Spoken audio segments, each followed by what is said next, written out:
This week on Inside Olympia, how did public schools fare in the state's updated budget?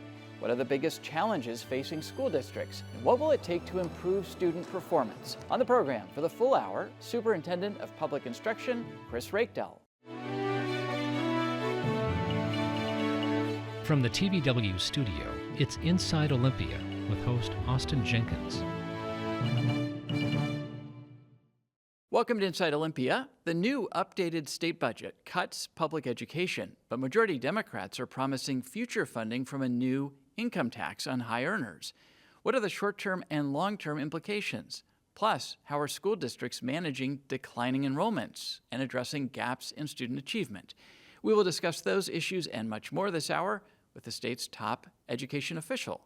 Joining me now is State School Superintendent Chris Reykdal. Welcome back to the program. Good to see you. Thanks for having me.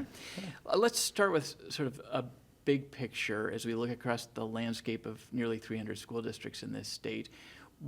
We'll get to budget in a moment.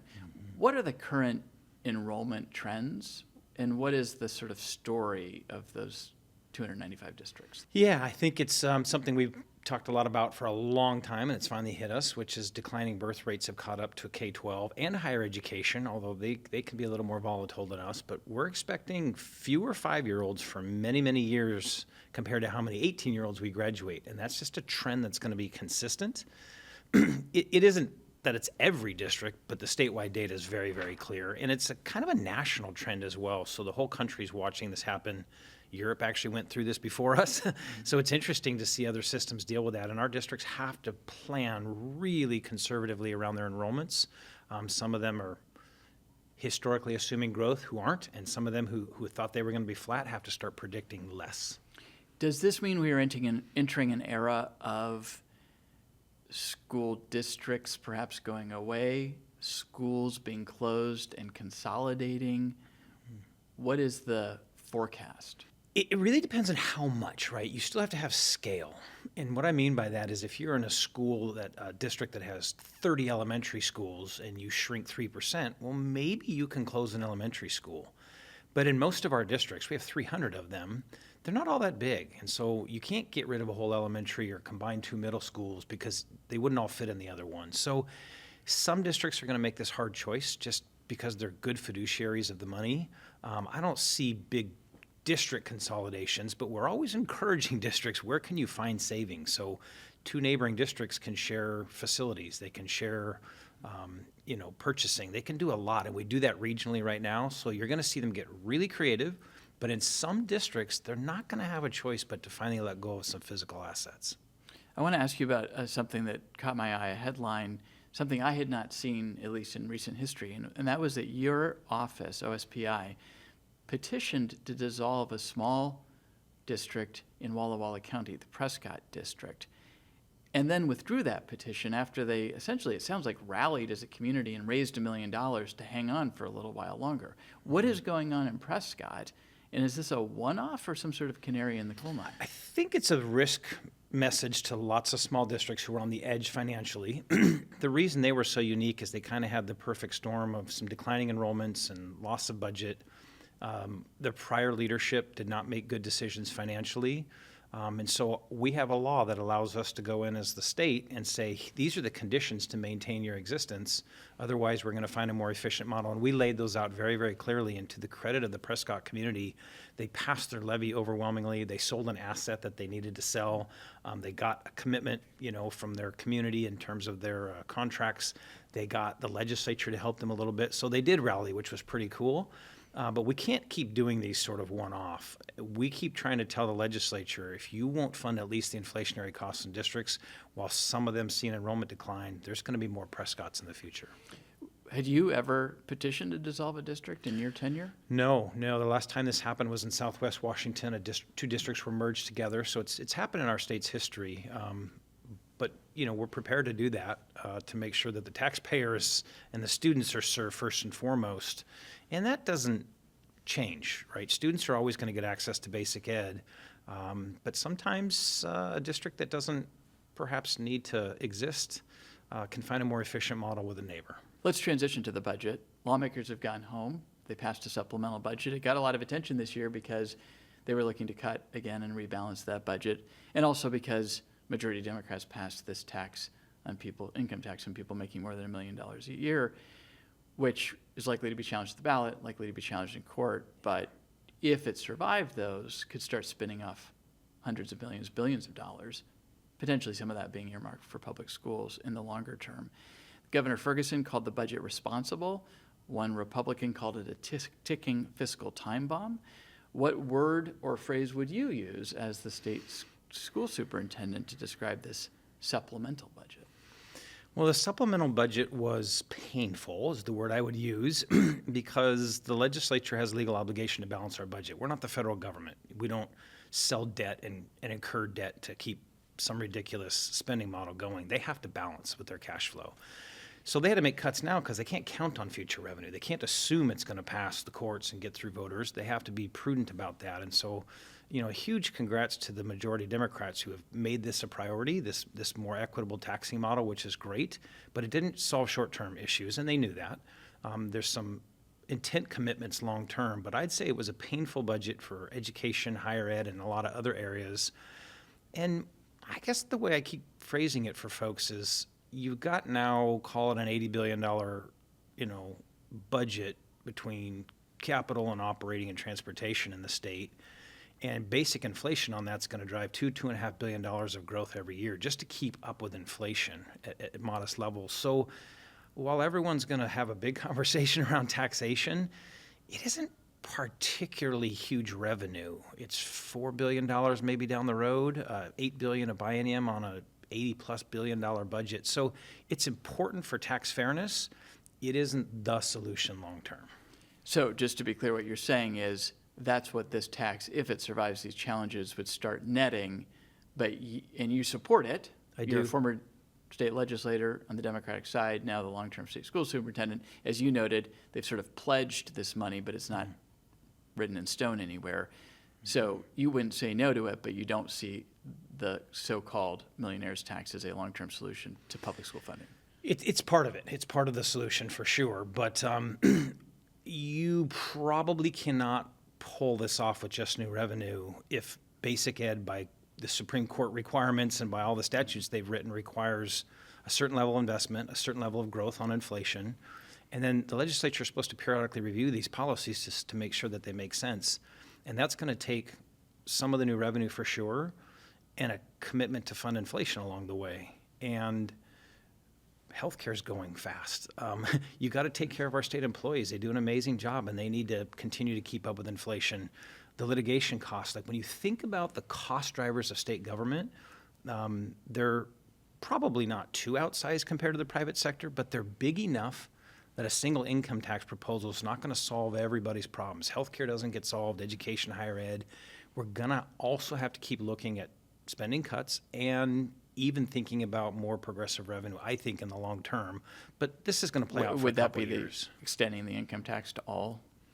No, I don't income think so. levels? I don't think so. That wouldn't yield a lot. I think the legislature was clear this year. It's on millionaire households. So I don't necessarily think that's going to be where they go. That's up to them to decide. I just think when you look at other states and how they balance their code, we took a big step this year, a very positive step. If it holds up in court, holds up with voters, but you still got a really big sales tax. So if you're looking for balance and competitiveness, I just think there's more tax reform necessary, and that isn't hopefully surprising. I think that's what government always has to do, manage their spending and then manage their revenue at the same time. Of course, Republicans are very critical of this income tax. They're also noting and highlighting that K-12 as a percentage of the overall budget has slid now down to, I think, about 42%. I don't know if it's even south of that with the supplemental budget. And they said that if you combine K-12 and higher ed, never before, at least in modern history, has the percentage of those two been as low as it is. Democrats push back on using this metric.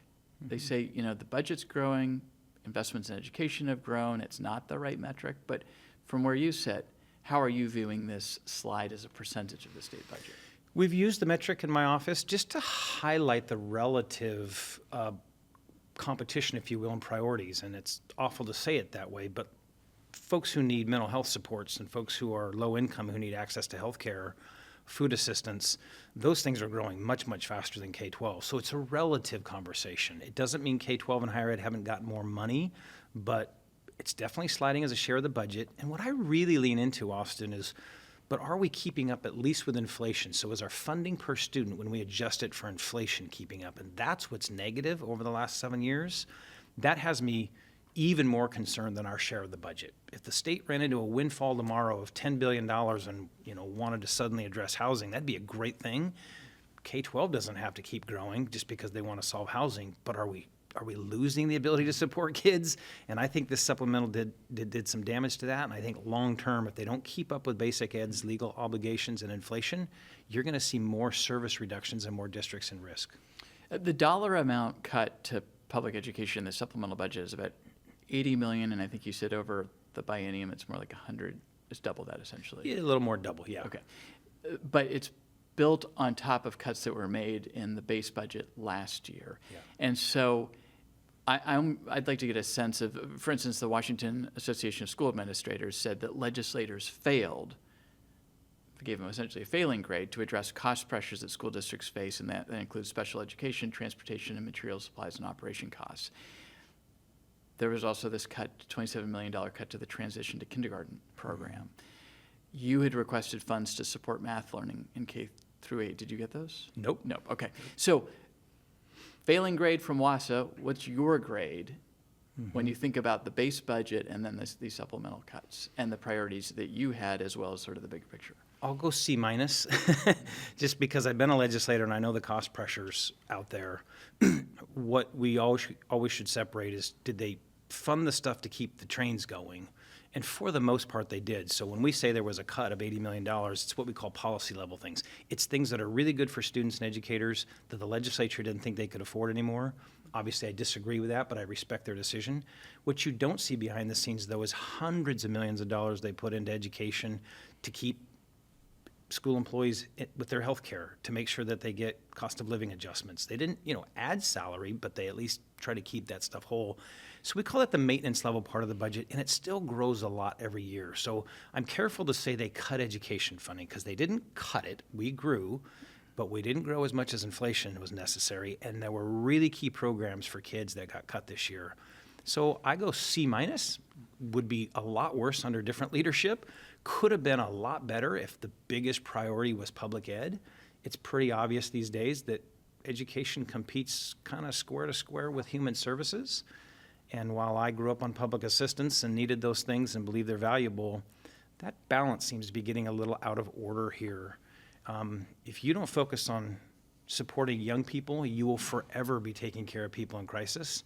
And I think we got to have a little more conversation around those early learning K-12 and higher ed investments, or we're going to just forever be trying to afford crisis of adults. Well, let's zero in on this cut to the transition to kindergarten program.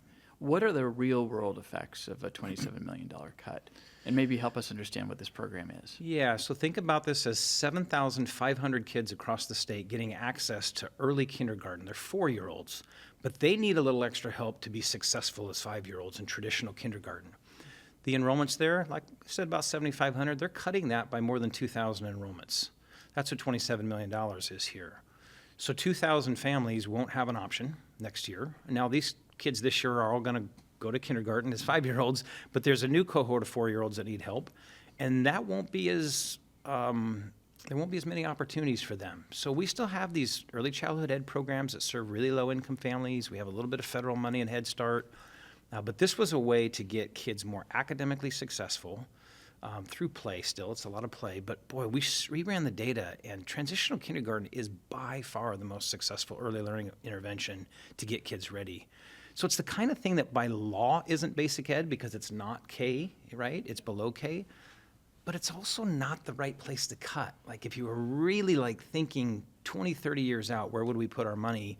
We wouldn't keep managing crisis all the time. We would say, let's invest early so we don't have crisis. And the TK program is a perfect example of something that should never be cut. In fact, it should be expanded along with early childhood ed dollars. That didn't happen this time, and we'll fight in the future to keep it and grow it. Keeping with the budget, but transitioning now, the state budget is done. School districts are working on their budgets for the next next school year. Yeah. What do you think we'll see from school districts? Will we see cuts to programs? Will we see consolidations and school closures? Might we see 4-day school weeks? 4-day school weeks, yeah. Yeah, let's take them in a little bit of order there. You're going to see districts have to really pinch, and they've been doing this for years, so more cuts are coming. They will do everything to protect the classroom. That's their legal obligation. But when you think about all the supports outside the classroom, the counselor's office, the nursing office, athletics, extracurriculars, facilities, grounds, maintenance, they will keep cutting those things because this legislature didn't fully fund the inflationary needs, and they cut some programs we just talked about. So you're going to see some of that. You're going to see some districts with scale, like I talked about earlier, who have the ability to shut down an elementary school and go from, say, 10 to 9 or 20 of them to 19 of them. They're going to keep doing that, and we've been seeing that for the last 3 years. They're going to keep finding those places. And then we already have a program that allows some school districts, if they qualify a certain size, to go 4-day school weeks. I think more districts will explore that. I got to be honest with you, the research doesn't say it's better or necessarily worse academically, but it does save you some money. You're running your buses only 4 days a week. You're heating your buildings potentially one less day. But think of the impacts to kids. That's a day, if you don't coordinate it well, where kids now aren't getting meals who need it. So there are human impacts to that, but I think a few more districts will explore the 4-day school week. Let's throw this forward, and you've been talking about the future quite a bit, but the Washington State Standard in its legislative wrap-up said one of the issues left on the table for next year is revisiting the model for public school funding. What is that about? Is there discussion about moving away from the prototypical school funding model, or what is this conversation? Yeah, not this session, but the prior one. The legislature assigned my office a large task force, a large group of folks. I think there were 100 people participating last year, to sort of say, is the model we fund schools today, is that model working, and what should we do to either tweak it, change it, or really change it? Is this the funding equity work group? This is the funding equity work group, and our state uses what's called the prototypical model. I think you and I have talked about this in the past. For viewers, all they need to know is every kid comes with a certain dollar amount, and every time you have 400 of them, we call that a typical school in elementary. So this is everything from transportation to classroom teaching. And then there are some students who are assigned extra dollars because they have extra needs. Students with disabilities, there are a couple other programs.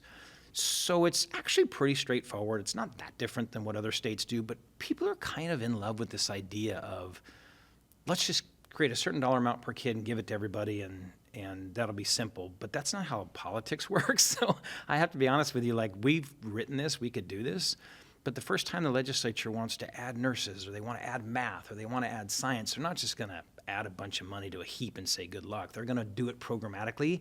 That's how we got to where we are today.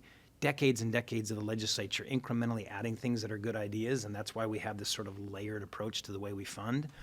We're going to try to simplify it a little, but I don't see it going away totally. You don't see the prototypical model going away completely? No. Okay.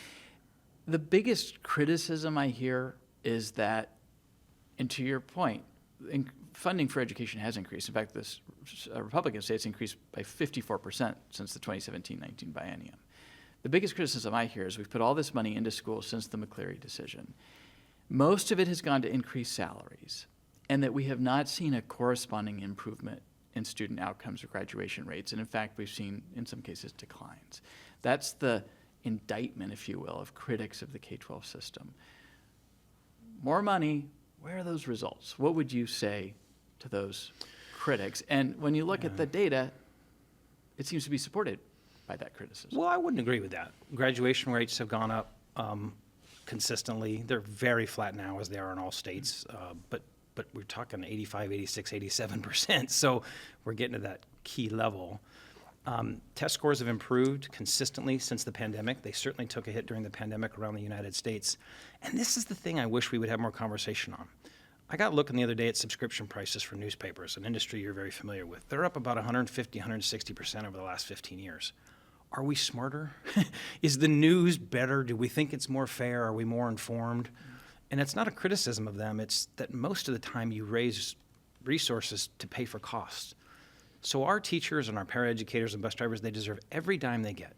And the fact that we've had to go 3% and 5% and sometimes 6% to keep up with inflation, just because you accumulate that over 4 years or 8 years or 10 or 15 years and throw out a big number and say, what did we get?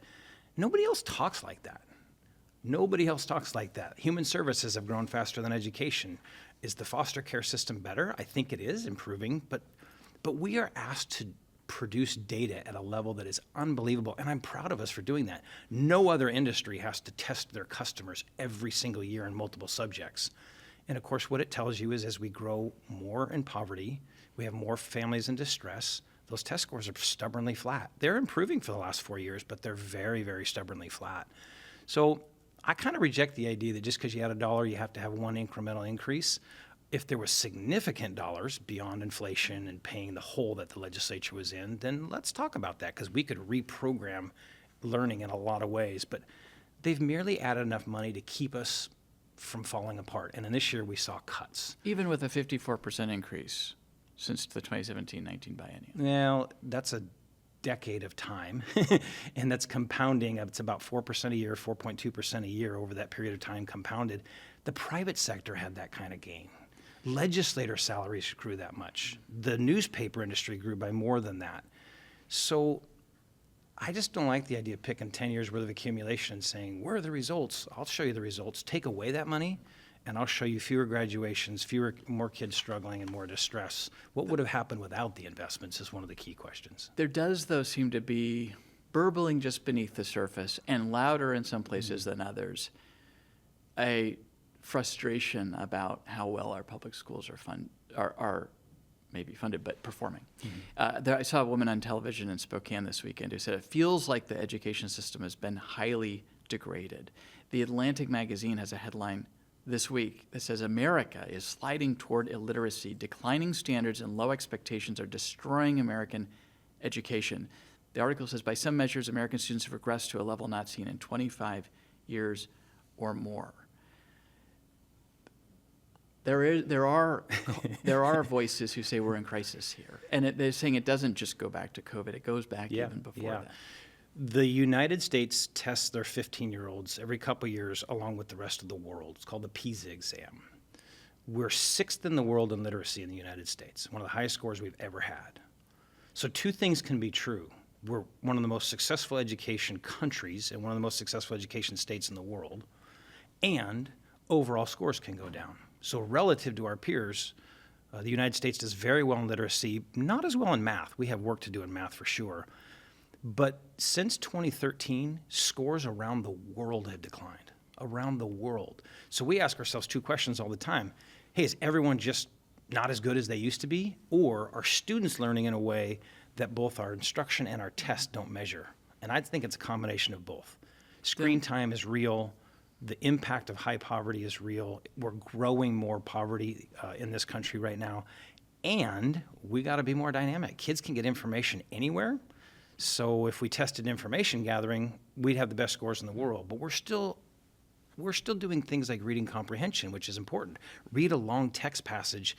Do you remember it? Can you answer the question? Things we did when we were kids. Students are reading a whole lot less at home than they ever have in history. They get their news and their information in little bits on backlit screens on phones and devices. So if we keep testing the way we've always done, I think you're going to see us continue to struggle.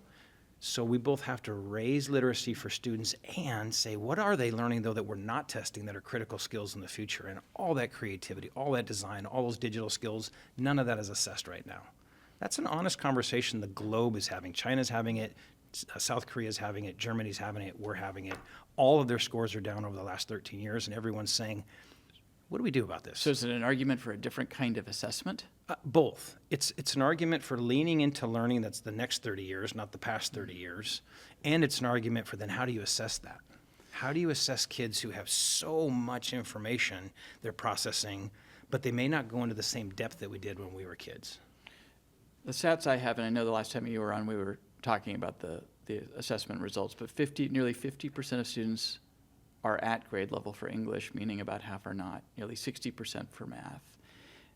The Atlantic article I just referenced talked about the Mississippi miracle, which is that Mississippi, of all places, actually has improved reading scores. They've shifted to a very phonics-focused and centric approach, They've brought tutors into the classroom, retrained teachers in teaching this approach.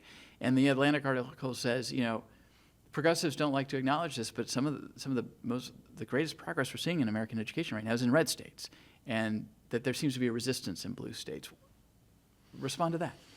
I'm the president of my national association this year, so it's the 58 state school superintendents, and we have 8 territories in the Department of Defense in that. And so we get together 3 times a year, and we have these conversations. And I will say this very candidly, welcome to the team. So the fact that the red states are now catching up, they're not doing something unusual, they're catching up to where the high investment states have been for a long time, Massachusetts, Washington, Illinois, New Jersey, for example. So that's a good thing. Secondly, all you ever read about is their 4th grade test scores. And I've said this before, they've made great strides and they hold back a lot of kids. So they have a lot of students who test as 10-year-olds against our 9-year-olds in this country. By 8th grade, almost all of that disappears. So I'm just being honest with you, Austin. I love what I've seen in Mississippi. It was a 14, 15-year engagement. They get twice as much federal money per kid as we do in our state. I love what they did. They're not seeing very many of the results past 4th grade. Because if you hold kids back, of course they're going to do great. They got 2 years in that grade. It starts to disappear by 8th grade, and those holdback policies do real damage later.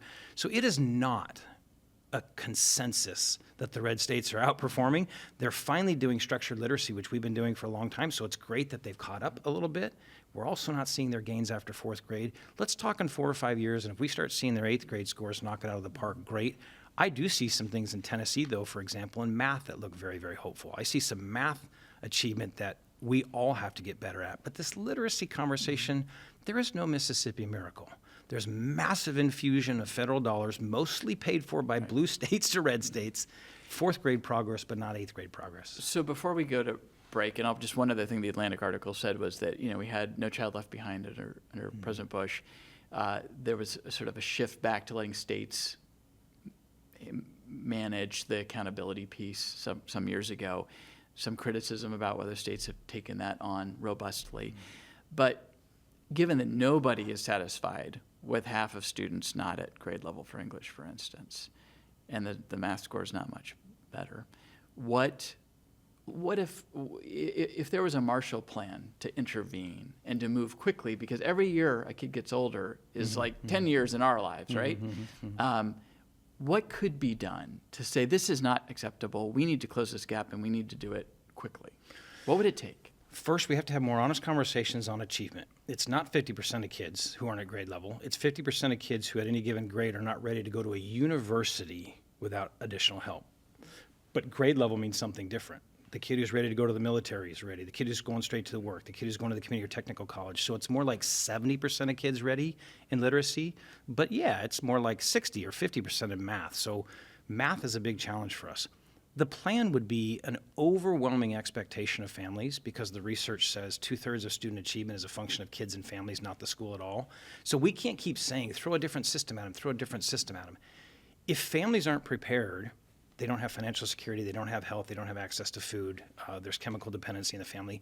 The places where we have gaps geographically in student groups, those are not going to change. So you got to invest in families. It's why Democrats and Republicans disagree on this. They say just throw more money at school and do high stakes tests and kids will get better. They've never gotten better by testing. Only when you invest holistically in communities. The second thing is, I would hit the panic button years ago, which is what I said, and go to a universal access to early learning. If every kid in this state, just like kindergarten through 12th grade, didn't have to pay $1,500 a month in childcare costs when they had a 3 and a 4-year-old, and we could get them into learning, it's not sitting in rows like they do in 1st, 2nd, or 3rd grade. It's a lot of play-based learning, but we see the results of that. They get ready. So if I were absolutely redesigning the system, basic education would start as 3-year-olds and probably be done by 10th grade. And then we'd pay for a couple of years of students on a post-secondary pathway. Many of them are ready for college after 16. Some of them need a little extra help. Some know they want to go be long haulers or electricians or plumbers. Some know they want to go in the military. The whole system was designed hundreds of years ago on this private, rich model. If you had wealth, you were going to these private schools in the Northeast or in Europe.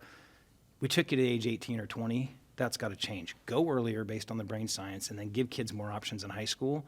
You'll get way better scores, if that's what matters to you, and you will get kids staying excited longer, and you'll see dropout rates decline. Let's take a quick break. When we return, we continue our interview with State School Superintendent Chris Reykdal. Back after this. TVW takes you back in time with historic Washington. Looking at the people, the places, the history, and the beauty of Washington's past. And welcome back to Inside Olympia. Joining me once again is State School Superintendent Chris Reykdal. I want to touch on an issue before I forget, which is this ban on cell phones in schools, electronic devices, smart devices. 30-some states have instituted bans. Some of them are during class time. A lot of them are bell-to-bell. Utah just did a bell-to-bell. We are one of the states that doesn't have a law in the books. You've given some guidance to districts, and I understand that the legislature, rather than passing a ban or a requirement, essentially sent a mandate to OSPI to do a study. There are some who are concerned that we're falling behind because all these states, well more than half now have statewide policies in place. And there seems to be, in the states that have instituted this, people are saying it seems to be working. Concentration levels are coming back maybe, and teachers are less frustrated. Are we at risk here of falling behind? Yes. 100%. When we issued our guidance, we walked as far as we could with the authority we had. We had 75% of all of our school districts update their policies. I talked to my peers around the country who have made the mandate versus the kind of the high expectation without the law. And the common thread is that this really does work. It's not perfect, but students tell us, you know what I did at lunch? I talked to my peers. Instead of racing to the lunchroom and getting on a phone, it's louder in lunchrooms again. Like, that's the number one thing people say is, like, it's louder in lunchrooms and in the hallways because kids are talking to each other. We are behind.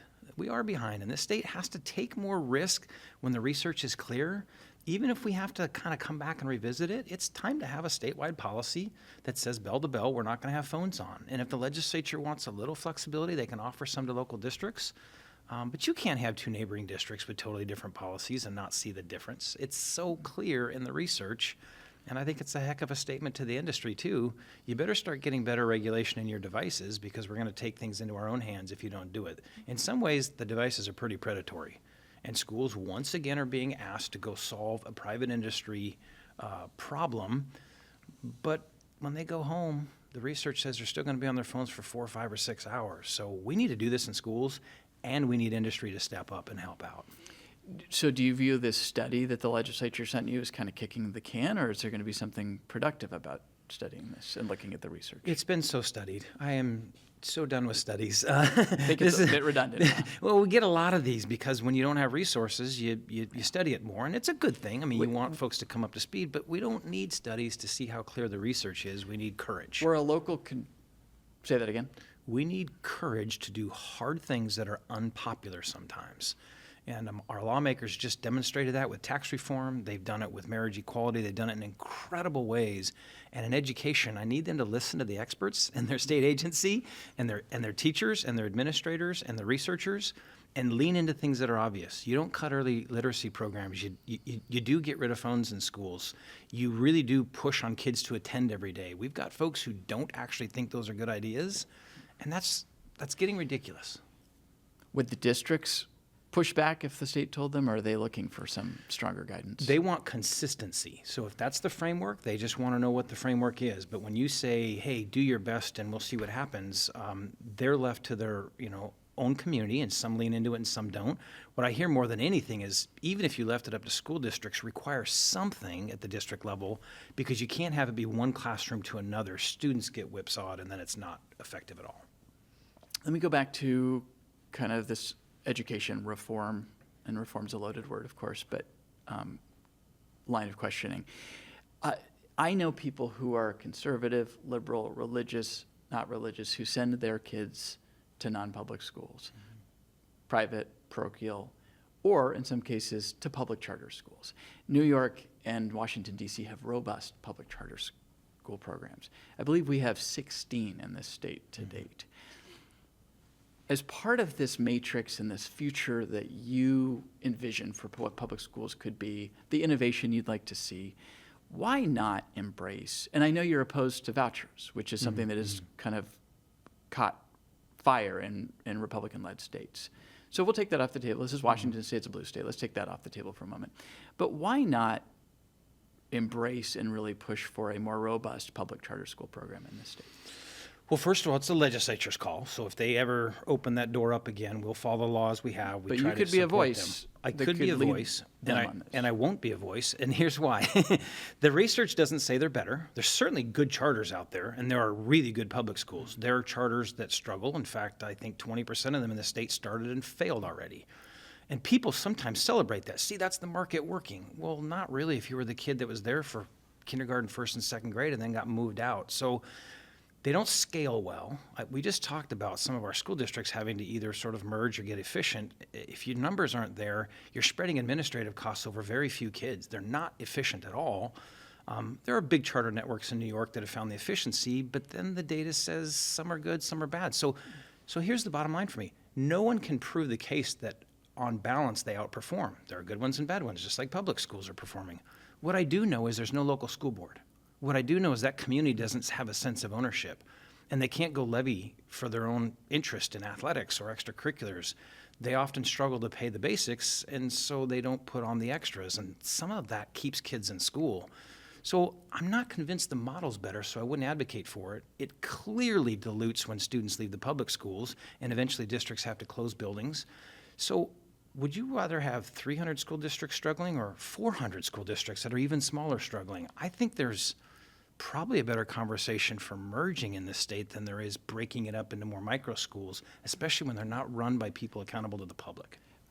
On the data point, there is a report, 2024 report, that found that, and this wasn't just Washington State, actually it was for Washington State, I believe, that nearly for all student groups, improvement in English language, arts, and math was statistically and meaningful higher for charter school students and Black and Latino students and those from lower income households, that they consistently perform better than their peers in regular public schools.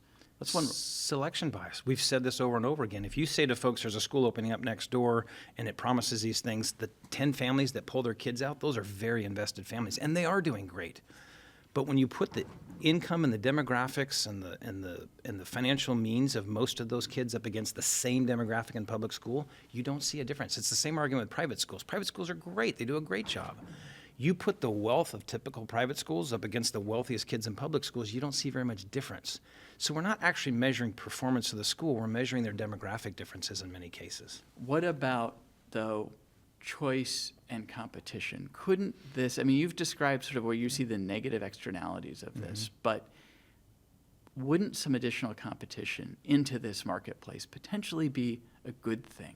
Couldn't it be an opportunity to sort of try some things, and then if they work, scale them or bridge them over to the traditional public schools? I think that was the idea. I mean, it was a labor union that started the charter school movement in New York a long time ago, and I think that was the idea, is like unleash them to be creative and bring it over. I think some of the charters would say we didn't really get all the freedom we thought we were going to have. They clearly don't have to be accountable to a board, and they not as open and transparent, and they don't have to deal with organized labor most of the time. I think that's a bad thing. I think you're not as good a school if the voice doesn't come from the classroom. So I like the idea of competition in some ways, but I would say let's open up the books then and give families a lot more choice within their districts or between districts. Right now, that decision's on the receiving district. You can create competition within public schools, publicly elected boards, and I think that's probably a better way to go. The other thing I always say, as you know, and I know people don't always agree with me, is I don't want civil rights to be a private market concept.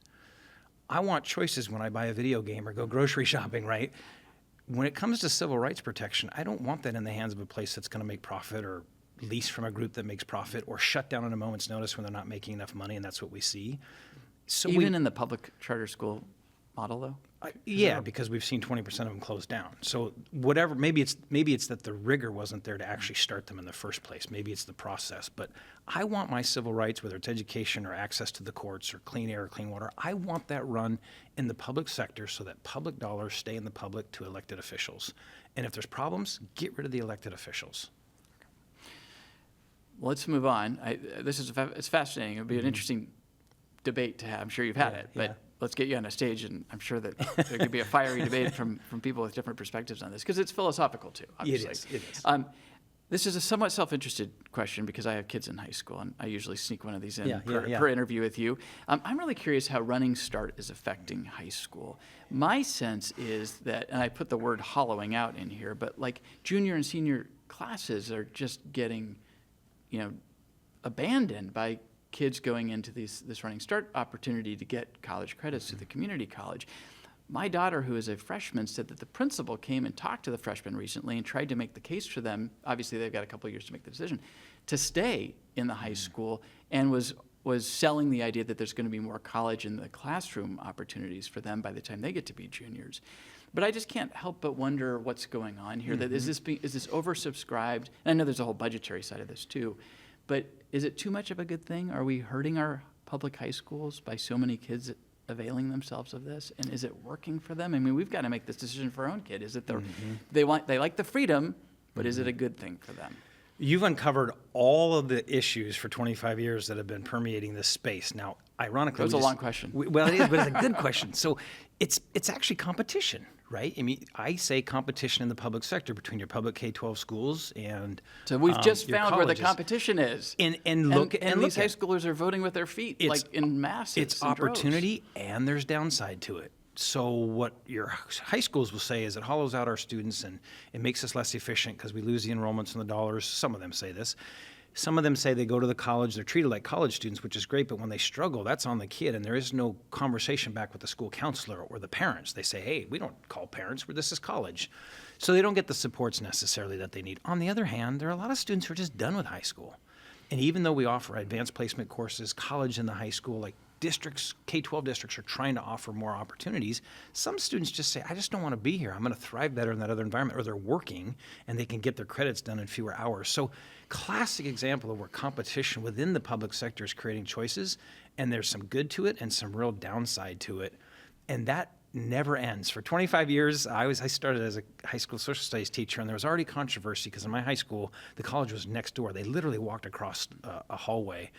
And so, do you like the competition? What I can tell you is families like the hundreds of millions of dollars they save on tuition. Because you can get 2 years of college this way, paid for. You can get 2 years of college, and this is some of that innovation that I say to the legislature. They cut some running start this year in the summer. Like the last place you should cut besides early learning. So they did. So that will mean less money available for students to take summer running start? Yeah, they'll be able to take fewer credits in the year. Not a lot, so it was just a small little haircut. But the concept is bad. If we have kids ready to get college level work, and I'd like to see it expand a lot more to technical programs, if they can do it while we're already paying for basic ed, let's do that. That's good for students. So your answer on running start is not dial it back. It would be to the high school principals, figure out a way to make your environment more appealing for those juniors and seniors to stick around for. Two things. That's one of them. Create a great alternative for them to be in the home high school, great culture. And two, I would require more of the resources invested in our community colleges who receive running start students. They should have a little bit more robust system communicating back to the high school when a student's struggling, or a parent. I'm sure they would say we don't want to call parents, but they should at least have to call a counselor and say, hey, this kid may not get the credit. And when you don't get credit in running start, you're not just missing out on the college credit, you're missing out on the high school credit, and now you're jeopardizing an on-time graduation. So both systems need an injection of something, and it's a little different in each one. Let me transition to one of your favorite topics, and that is transgender policies in public schools. It's timely, though, because the U.S. Supreme Court recently sided with parents who challenged a California law that prohibits schools from outing transgender students to their parents. Washington has a similar law in place. California is now blocked from enforcing their ban. In light of the California case, which I realize doesn't have direct impact on Washington's law, what is OSPI reviewing its guidance to districts? How are you analyzing this? If not, why not? What's the status of things? Yeah, so the California case and it's complicated because I know it goes back to the lower courts. It goes back to the lower courts, and California had a different kind of framework, right? California created files for kids that were considered private. We don't do that. We have one student record, and the family in this state is entitled to everything in that public record. Is entitled to everything. Yes. Now people will debate, you're not putting enough in that record. When my student stuff out. tells a teacher something, that should go on the record. Well, that's a whole other story. Does every contact with a kid end up in the record or not? But it's an important... Well, and in this case, I think the question would be, does a child's preferred pronouns end up in that record? Right, and in this state, if they go that route, that's going to ultimately end up in the record because the school record's going to change, like the name for you. If there's a name change, pronouns a little bit like we're not so sure here yet. The courts will help us figure that out. But California definitely had a different approach, so it doesn't directly apply. But to answer your question, we are reviewing all of that right now in light of that because the Supreme Court's weighed in and said, we think it's going to go this direction. The Ninth Circuit out of California kicked it to an even lower court and said, figure out some of this. There's a really important part for families to know here, though. They said that parents definitely have the right to the student record, which we provide. But they also said, we don't extend the right for educators to discriminate against kids. Educators don't get to proactively out kids because the educators' religious views are inconsistent. That's still going to be worked out in the courts. There are people who want to take that a whole lot further, and every time an educator is offended by something a kid does, or an educator even sees a student dressing a way they don't think a parent would agree with, there aren't billions and billions of dollars for us to put armies of phone callers in place to contact that way. What we do need to do is make sure that student record really reflects everything and make sure parents have access to all of that. So yeah, we're reviewing all that guidance right now. We pulled it down to look at it. We're going to wait for that court case to finish in California. It'll probably get appealed to the U.S. Supreme Court again. But I've said from day one, we're going to follow the law. I think we can accommodate transgender youth and respect everybody, but we're going to follow the law. So if state law changes, which doesn't look likely, if federal law happens, which doesn't look likely, they've tried in the Senate, or if case law changes things, if the courts force us into something, we will absolutely follow the law.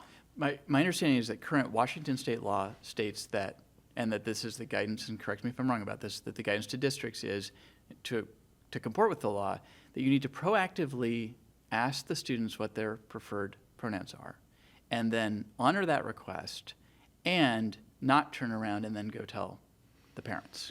It's a little more subtle than that. What it says is you can't go out proactively and tell parents. It doesn't say you have to do this. It says when a student identifies differently, that you got to treat that like a private conversation. Now, rarely is that actually private, because I know despite the headlines, the vast bulk of kids are having these conversations with their parents and guardians like they should. I know this sounds ironic, but I actually believe that the most important relationship is families and students, which is why most of that's happening already. But in some cases, it's not. And our law says you can't proactively call a family and out a kid due to risk. Now, maybe the courts will force us to do that. I don't think they're probably going to go that far, but what they're going to say is, if the school knows about it, you need to put it in the record so that if the parent then chooses to access the record, they will get all that information. As you well know, in 2022, the La Center School District in Southwest Washington adopted a policy that is at odds with state policy. The district has been found in violation of state law. Your office has been trying to get them to rescind the policy ever since. They have refused. This is in the courts. This has been going on for a long time, though. The superintendent there says OSPI has been trying to bully the district into submission. Where does this stand?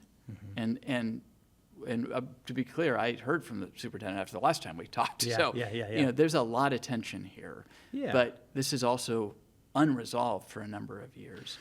And now that you've got the Supreme Court sort of hinting at where it's going, what happens with this standoff between the state of Washington and La Center? I think the courts will decide this, right?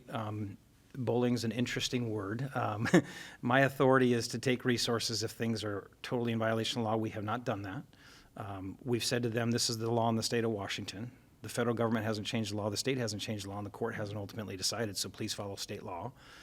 In that case, you have a district leader and a board who I think really believes, not just in the record that we've talked about, but they believe they should proactively call parents and out kids. That's what's in real violation here. They would say that their policy doesn't prohibit the school district from sharing. Yeah, well, that's still a violation because it means somebody could do that. Somebody could hear something and then proactively And this do is it. where it gets to be, I mean, this is why this is a culture war issue, Yeah. but this gets to this tension over, you know, they argue that in their community, that relationship between the parents and the family and those students is the gets primacy, you know, that that to have the schools in there deciding what the parents know and not know just doesn't work. And they're also saying that they have the right, and we don't need to litigate this, but they're saying that state law allows districts to amend their policies, that they think that this strikes the right balance in their community. It doesn't require teachers to proactively inquire. It allows the school district, or doesn't prohibit the school district from sharing. And they say it centers parents and their child's well-being and education. Ironically, those are my arguments as well. The parents are primary in the relationship, and so don't presume that the school has to be the one to intervene. Think of a family who's got a religious beliefs around what kids wear. Proactively calling parents to say, hey, I think I saw you at a local faith center, and I think your faith believes this, but I saw that your son is wearing something different. I saw your daughter eating a lunch that may be in violation of your religious beliefs. There is no amount of resource in the world for us to be proactive on all the ways. And the California case was a religious case. It was on religious grounds. So I just think districts should stay with our law. I think it's going to end up that they're going to be able to put all that in the official record for families to see, but proactively calling families because you think you know better the relationship between the kids and the families, that's my argument. That's actually pretty dangerous, and they should be careful. What if they, I mean, part of what they're also saying is that they think that your guidance, the state's guidance, conflicts with federal constitutional precedent when it comes to parent rights, and that they're caught in the middle here, and that they're saying, well, we think, actually, the law is on our side. I do think they're caught in the middle because you have a very ideological presidential administration who wants it to be a certain way. You have a state like ours and 20 other states that have it a different way, and the courts are right now in the middle of figuring out some of that. So just they are caught. One last question on this. In April of last year, the Trump administration launched an investigation of OSPI on the grounds that it is trying to force this district to adopt a transgender policy that conflicts with federal law. What's the latest with that investigation? Because you guys are also kind of caught here in the middle. Yeah, well, we are because we're trying to uphold our state laws, and there is no federal law against us. That's the reason the Trump administration keeps losing over and over and over again is they're citing his executive orders as federal law, and they're not. The U.S. Senate attempted to bring this up, and it failed. So this is going to get settled by the courts. There is no federal law that we can turn to, even if states wanted to at this point in time. It's their state laws. And what's resulted in that is like 30,000 records have gone to them, and they're still spinning out, trying to figure out if they're going to bring action against us. Yeah. Okay. And going back to La Center, since I mentioned this policy has been in place since 2022, is 2026. When is this going to get? What court is it in the state fight? And when's it going to I think we're in a superior court here. Is there any light at the end of the tunnel or some? Well, I think both sides have agreed to a little more time on the latest round of this thing, partly because we do want to hear from the U.S. Supreme Court if that's where that. And what you're saying California is what case the U.S. going. Supreme Court says could change the guidance that you guys are giving. Yeah, it could absolutely change. Again, I think they're going to say make sure those records are available to all families, which is great. I'm not sure they're going to say proactively call every time you think a student's expression is different than what you think the family's beliefs are. That is intrusion into families that I think is way over the line, but we'll see what happens. And I know that the La Center superintendent, diametrically opposite of you on this, disagrees, feels very strongly about his policy, which again was developed by their school board. Just one last thing. The Supreme Court seems poised at this point to uphold laws on the books in Idaho and West Virginia, barring transgender girls from girls' sports. You well know that there's a measure on the November ballot that was sponsored by conservative activists that would ask voters to institute a similar ban here. If that were to pass, would OSPI issue guidance to its districts saying comply with this? Would you change your guidance? Would you challenge it in court? What's your thinking? Well, we're going to follow the law, so we wouldn't be the place to challenge it in court, but the Attorney General's office might, depending on whether they determine, or a private citizen who believes they're harmed. If they believe the initiative does harm, again, what we'll be looking for is, does it respect this record that families absolutely have a right to, or is it creating new disclosures that might even violate medical privacy? There's so much legal subtlety to this, but if ultimately that becomes the law of our state, because it passes and no one challenges, or the courts uphold it, we will absolutely follow that. I don't make a lot of friends in this job because the thing I'm more consistent about than my own beliefs, thankfully, is that my job is on the executive branch. I don't create the laws, I enforce them, and I uphold them, and I give technical guidance. And so right now, this is not a difficult question. Follow state law. There is nothing else ruling here, but if that changes, we will follow the law. I do want to ask you about, I think we often end on the topic of AI and how it's changing education. The Economist recently had a piece. The headline was, Ed Tech is profitable. It is also mostly useless. Independent research identifies few learning gains. Huge business of bringing technology into the classroom. And this piece is saying, over decades, going back to 1995, we've seen not a lot of gain for this. And now you're going to have a bunch of companies trying to sell AI technology to schools. You've been bullish on the idea of incorporating AI and not trying to wall it off from the schools. You don't think that's even possible. But I also want to ask the question about how we do this in a thoughtful way, a way that doesn't cost districts a lot of money, where they're not getting a real value or return on their investment. Lessons learned from the past. Yeah, I've been, fortunately clear for 20-some years of my work that ed tech has mostly been a waste. By the way, in 2024, American schools spent $30 billion in education technology. Globally, $165 billion, according to this Economist. There's always a rush to spend a bunch of taxpayer dollars to put things in classrooms. That's different than whether you've trained people properly and you've gotten them ready, and most of it never comes with that, so it's not been a good idea. What has not been in doubt, though, is this technology's changed the world, right? Whether you're talking about software, you're talking about the web, AI is going to change the world, whether we like it or not. So my big push, and the reason I asked for $10 million this year from the legislature, which they didn't fund, is it is here. So unlike the past where your war was don't do it at all or go all in, why don't we actually teach teachers how to do this effectively? We didn't do that with social media, and we paid a price.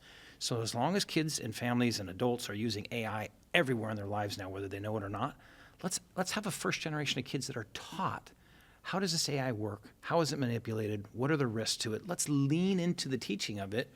If we would get ahead of the curve, then we could use this technology effectively and not have it overwhelm us. So I'm bullish on the idea that we can teach kids right and wrong around this. I'm cynical of the idea that the legislature will ever invest enough money to do that compared to how much private money forces this conversation in schools. We get overrun by vendors all the time. Last thing I'll say is our state did it right. We told districts 2 years ago with the first guidance, we're the second in the state, don't go out and get an AI vendor. They're going to come, they're going to go, they're going to fold, they're going to rise. Get this thing mature first, get your standards in place, and then start inching your way into it, and that's what they're doing. I think our state has not had the mistake of some others. They went all in, and then suddenly their vendor was gone, or they didn't protect student data privacy. I think we've done a better job with this by going a little bit slower to go a little bit better. Okay, I'm going to stop you there. Chris Reykdal, the Superintendent of Schools in the state of Washington. Thank you for talking with us. Robust conversation. Good to see you. Thank you for watching Inside Olympia. We'll see you again next week.